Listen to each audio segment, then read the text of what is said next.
Welcome to the Can't Drive series. This is where these two ultra cool guys are going to hang out, we're going to talk story, and we are literally going to invite ourselves, but with positive vibes only, into your own journeys. We're excited to share our perspectives, experiences, and the experiences of so many individuals we find inspiring in ways that we trust will bring you hope, motivation, and the inspiration to grow and ultimately thrive because, as I say, can.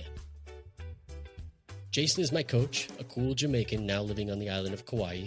He has launched a coaching platform that blends a scientific approach, drawing from his PhD and background as a former biomedical researcher and medical communications consultant. Jason's now a highly regarded fitness specialist and coach.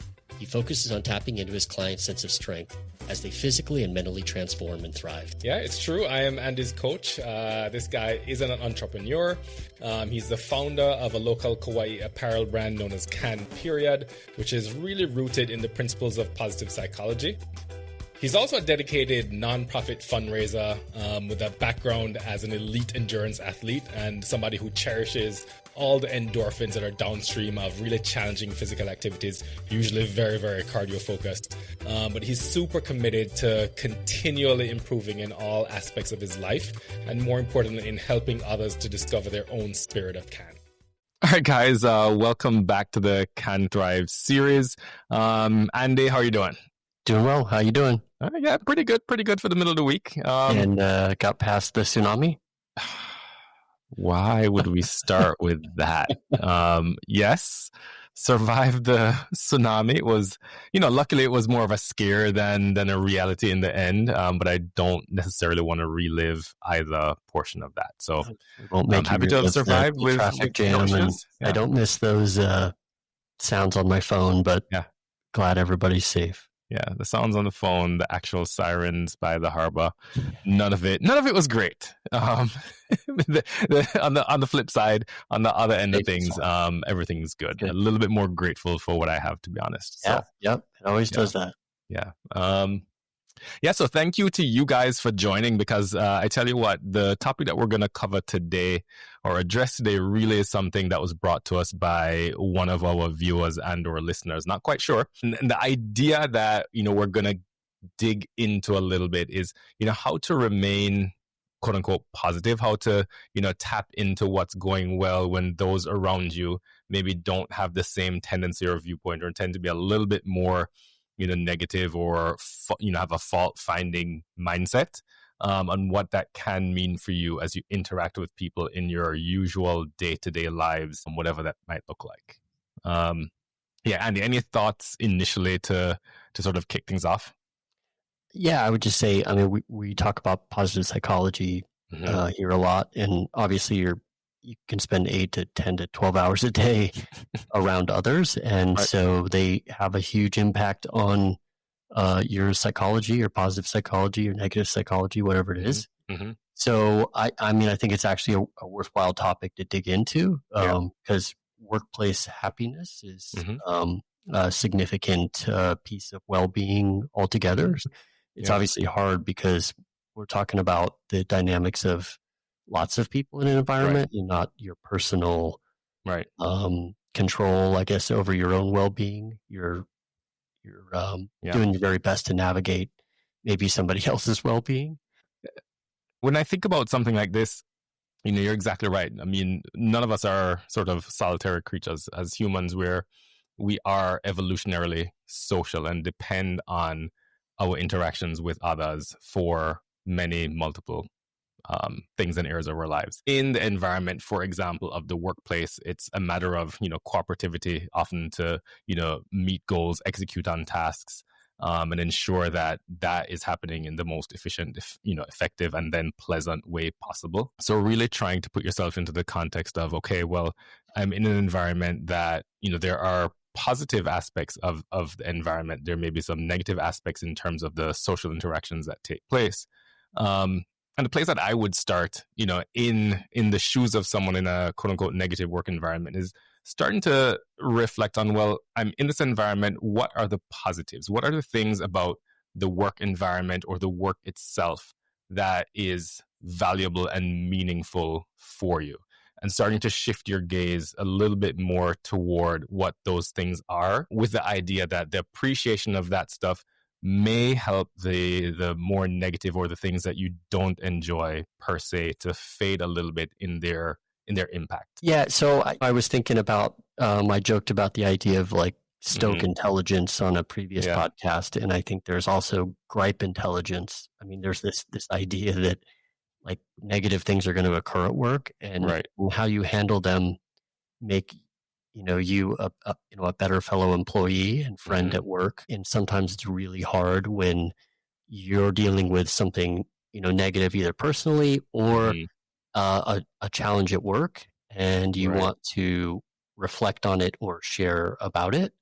And I think that there's times for it, and then there's times where you just got to swallow it and sort through it to your best Right. ability. I do think as a leader, I always like this concept from the movie Saving Private Ryan. There's a gripe chain of command. So basically, you complain upwards and not downwards. Not downwards, in chain of command. And because if you have any kind of role as a leader, or if you're just a leader because people look up to you, and you begin complaining about things that your fellow employees or people that work under you it's out of their control, you're seeding all kinds of disengagement and frustration that they can't sort through or have any impact on. Right. Yeah. So I guess there are all sorts of different like nuances to the context in which you might be exposed to quote unquote negativity in the workplace, right? One can be, exactly as you said, you're having a negative experience at work, and how are you sharing that information, and the sort of hierarchy chain of griping, right? Upward, not downward. And in particular, if you're a leader, I mean, you are looked to as sort of the example, and your behavior becomes, sort of, it sets the tone. It becomes either the model for, and hopefully that's in a positive sense, right? The flip side, or the other context in which this might occur, you might experience it, is not necessarily a negative experience at work, but with others bringing a negative mindset to literally everything, from things that they're experiencing as people to things that they're experiencing in work, and so on. And if you're on a journey of changing the tone of that voice for yourself, having that echo chamber of negativity can also be a challenge. Yeah, the concept of engagement and disengagement, I've learned that through my career. I think in Hawaii, I worked at Hawaii Pacific Health, and Hawaii Pacific Health is, it's not unflawed, but it's a pretty wonderful organization. And they had for quite a while used Gallup, which is the Gallup survey, in which they would ask questions of all different levels of staff, basically about their engagement or disengagement. Some of the questions would be like simple as, do you have a best friend at work? Which I always thought was a great question to ask, because if you don't, you kind of got to wonder about the amount of time that you spend at work. And then they're asking, do you have the right tools? Do people tell you that you're doing a good job? I always thought those were wonderful questions to ask. And if you're not asking them as a leader, whether you're a supervisor level or if you're at the C-suite, you're not pushing those concepts down, you will have disengagement if you don't have a clear understanding of what's going on within the organization, and you're not building a culture of some of those concepts. They're really simple ones too to ask. And so I always like that idea. I do think there are really important things to consider and ask and allow your employees to, because I sometimes think that the negativity is occurring because people are not enjoying their time at work, and they're not, or maybe they're just a negative person. And the disengagement ratio, I forget what it is. It's fascinating, but it's probably pretty high. Yeah. Yeah. And it can be, like if you have, it's like 2 people to 5 or 6, I can't remember what it is, but you got to be really careful, because if this person, and it was funny because I was laughing earlier because the person that wrote us talked about Debbie Downers, and it's a funny terminology, but there's some people that just show up negative, and you can do your best to make them laugh, or whatever you can do to improve the work environment. But sometimes it's they're that one person that's the disengaged, and you just hope they don't infect others. I mean, I couldn't agree more with that. But I think you were trending toward a really, really important point that I think is worth making specifically is, in sort of any environment where there are multiple people, and even in our solitary lives, in the environment we have in our minds in terms of thoughts and emotions, what's been found is that the weight, if you will, or the impact of negative emotions is significantly greater than that of positive. So the negative tends to stick around longer and be felt more intensely than the positive. And so they've actually found that there is sort of a positivity ratio that aligns with just a trend to overall well-being and thriving, and is significantly more positive emotions than negative. And then if you translate that into a social setting, having even one person within a small group, their sort of negative or negativity bias can really start to suppress the overall tone of the group. And I think that's really important to understand, because in any environment, if we are within a group of people, believe it or not, we all have a responsibility to improve the overall tone of that group. It may not seem like a responsibility that we want, but we have little, what is the word that I'm looking for? We have little reason to complain if we're not part of the solution. What is it that you can tap into on your own or from your personal perspective to help lead in that direction? I think it's an important question for all of us to ask ourselves if we seriously want improvement. Yeah, and I think that you have leaders within the organization that don't have title, but have a spirit about them. And I think that you often have to realize it's sometimes their strong suit. Maybe they're average at the skill set that they're employed to do, but the power of their energy and what they bring to the team, you have to recognize that. And you might even be that person. You might even be the person that it is so much more engaged and observant of others, that an empath, so to speak, just lifting the team up. And I hope that leaders often recognize that, because it's such a powerful component of a team and an organization. And something that you and I, in a separate conversation, discussed yesterday or a couple of days ago, and I think it's probably also worth mentioning here. And I can point in the direction of a source document, a book by Martin Seligman called Flourish, and he refers one section in the book to sort of the power of either positive thinking or negative thinking in the context of sport team success. Yeah. So retrospectively looking at interviews by players or coaches following team loss, and scoring sort of the interview language that was used by players or coaches on a scale from super negative to super positive, what they found is that the more that the language skewed towards positivity, the more likely the team was to win in their following game or following match. And they even pulled out the player comments and focused only on the coach's comments, and they found the same effect. Your vibe as an individual player on a team and your attitude as a coach leading a group, both of those things independently are influencing outcomes, whether positive or negative. And that's really, it seems sort of obvious, but at the same time a little bit shocking that your outcomes, your performance is literally influenced by the mindset you have following something that could objectively be seen as negative, a loss. Yeah, it was a great conversation, and it's funny. I have to give a pep talk to a football team coming up, which is hilarious, because I'm like the Rudy. I'm 5'0", 100 nothing, not a speck of athletic. But if you watch the movie, that's exactly what you need to be, right? But I have enough background in sport to know the importance of it, and I don't think any of them listen to this, but the thing that I want to get across to them, and how I was looking at the concept of CAN, because they're going to have 500 rally towels in the crowd, which is super cool.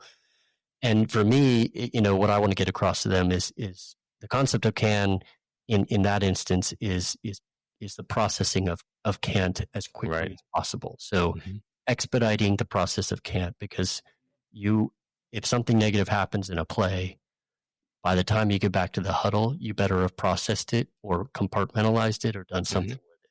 And sometimes a coach will pull you off the field, and it's not because they're mad at you. It's because they know you need a little bit more time to sort out that can't and get back in the game.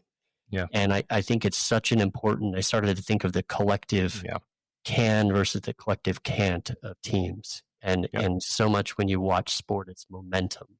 Yep. And it's this, it literally could be an aspect of the way that team culture is built. Mm-hmm. They might not always have the most talent, right. but when they turn the tide of positive psychology and they process negativity more quickly, I feel like it can crush momentum of another team sometimes, and it's fun to watch like really talented athletes process negativity quickly. Yeah, I think it's even more fun to see in individual sports, because when it's literally just you watching a player completely compartmentalize what has just occurred and rapidly make that switch to that was then, this is now.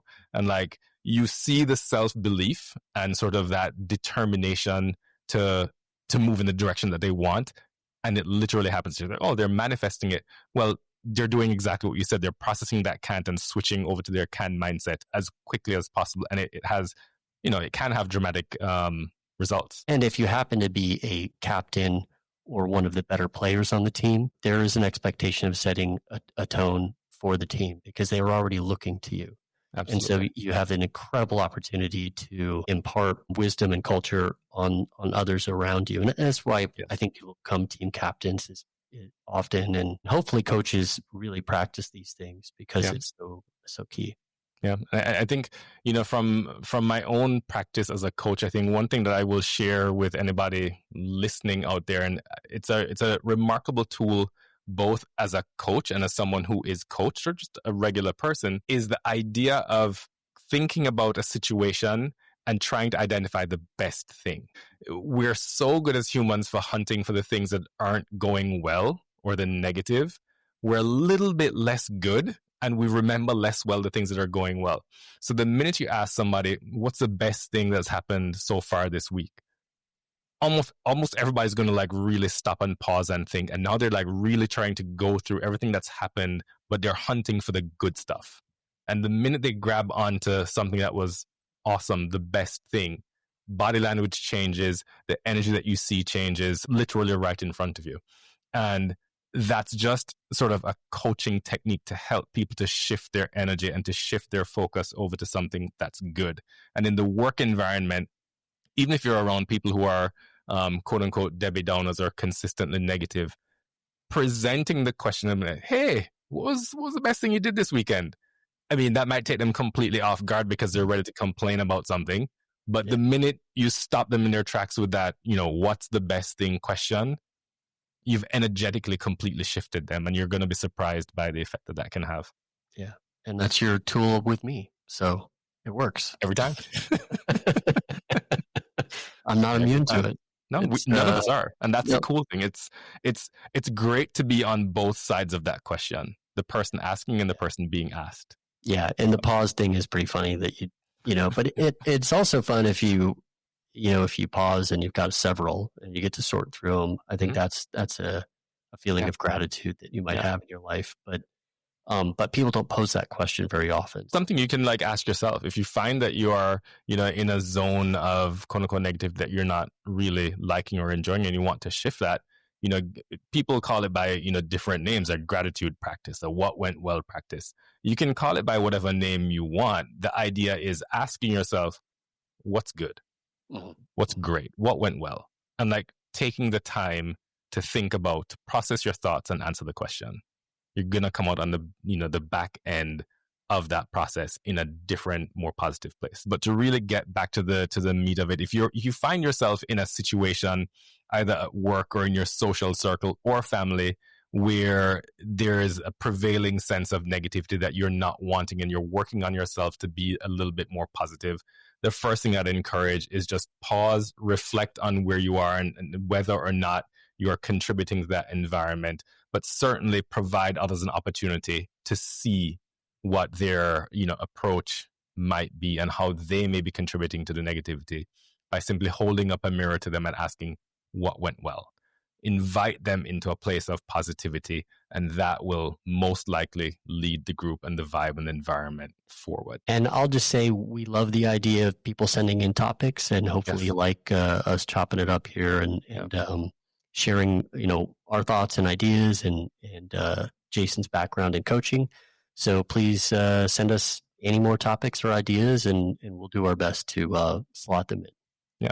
And I'll add one more thing, Andy. So not only topics, questions, but really your thoughts. I mean, if you disagree with some of the information and the perspectives that we present, we would love to hear your voice, your thoughts, your opinions. This is not, this is a shared environment, this is a shared space where, we're hoping to interact as closely with you as possible. So definitely send us your thoughts, your feedback on anything that we cover here, as well as sending in your ideas and questions. But, I'm not tech savvy enough to know how to answer that question either. But leave a review, and you want to leave a good review, we'll take it. Thank you. Yeah, and on YouTube, for sure, thumbs up, subscribe, add comments. If this is the sort of thing that you find valuable, then the more you engage with the content, the more, number one, it encourages us to continue going, and the more you're going to see us in your feed, which is key, right? If you like it, you'll get more. All right, guys. With that, I guess we'll see you on the next one. Coming up soon. What is the topic? I don't know. You tell us. Thanks, Jason. All right. Take it easy, Andy. See you. All right, guys. If our conversation has been meaningful to you in any way today, then please would like to encourage you to support us through, number one, subscribing to the Defeating Cat podcast, which Andy regularly hosts. Of course, following the Spirit of Can on Instagram, and definitely go ahead and pick up a piece of Can merch from any of the retail outlets like Deja Vu Surf here on Kauai, or head online to thespiritofcan.com. We'll keep those links here below. And be sure to follow Jason on LinkedIn and Instagram accounts, and reach out to him by DM with any fitness, lifestyle, or well-being and performance-related questions you have. He'd love to learn more about you, as he has with me, and support your continued growth and well-being through coaching. All right, guys, super important to keep in mind the context of all our conversations here in this series. And I am a certified health and well-being coach. I'm a personal trainer. I'm a fitness nutrition specialist. But at the end of the day, I am not a physician. I am not a therapist. I'm not a registered dietitian. So it's really important to keep that in mind and consult with your preferred healthcare provider, whether that be a medical doctor or a therapist, to ensure that your particular needs are being met specifically by a trained professional. And just as Jason mentioned, the discussions and concepts discussed in this podcast are for informational purposes only. If the can't in your mind ever becomes too much, we encourage you to consult with a professional. As I've always said, can't ask for help. You remember this sticker? You've probably seen it in an order or out in the world. We've given away thousands of these, as it's so important that we want you to reach out when you need it.